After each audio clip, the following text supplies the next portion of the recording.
Jack and the Beanstalk.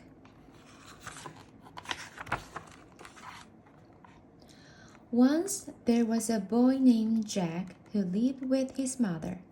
They were very poor and had to sell their cow to get money for food. As he was taking the cow to market, Jack met an old man. "You won't get much money for such an old cow," he told Jack, "but I can give you something better than money for her, magic beans." He held out his hand and showed Jack 5 speckled beans. Magic beans, thought Jack. They sound exciting. He gave the old man the cow and took the beans. Thanking the man politely, then he went home to his mother. Jack's mother was extremely cross. "Silly boy," she shouted. "Thanks to you, we have no cow and no money." She threw the beans out of the window and sent Jack straight to bed.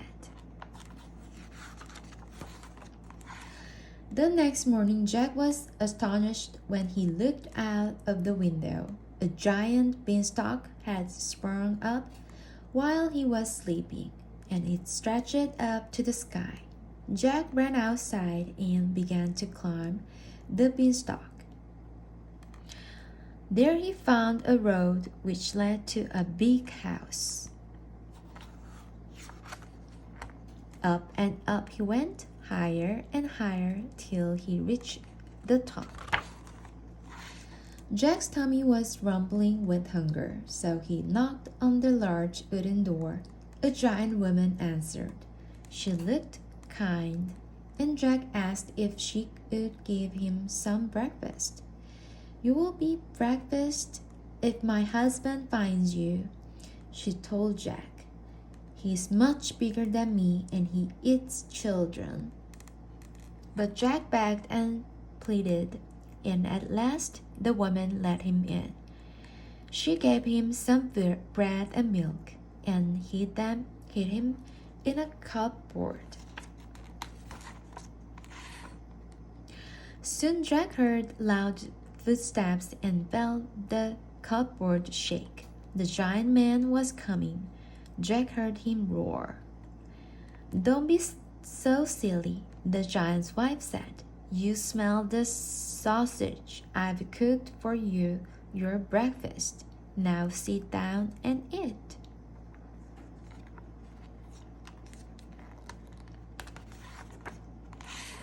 After wolfing down 3 plates of sausages, the giant asked his wife to bring him his gold. She brought 2 big sacks filled with gold coins, which the giant began to count. But he was sleepy after his big breakfast and soon began to snore. Jack crept out of the cupboard and grabbed one of the sacks. Then he rushed out of the house, along the road, and straight down the beanstalk. Jack's mother was overjoyed to see him, and she was even happier when she saw the gold. They lived well while the money lasted, but after a year it had all been spent. Jack and his mother had nothing to eat. "Don't worry, Mother," said Jack. "I'll just go back up the beanstalk to the giant's house." And so he did. Just as before, Jack knocked on the door and begged the giant's wife for something to eat. "Go away," she told him. "The last time you were here, a sack of gold disappeared. My husband was really cross." But once again, Jack begged and pleaded, and at last she let him in. She gave him some bread and milk and hid him in the cupboard. Soon the giant stomped in, bellowing, "Nonsense! I smell the blood of an Englishman." "Nonsense," said the giant's wife. "You smell the yummy soup I've made for your lunch."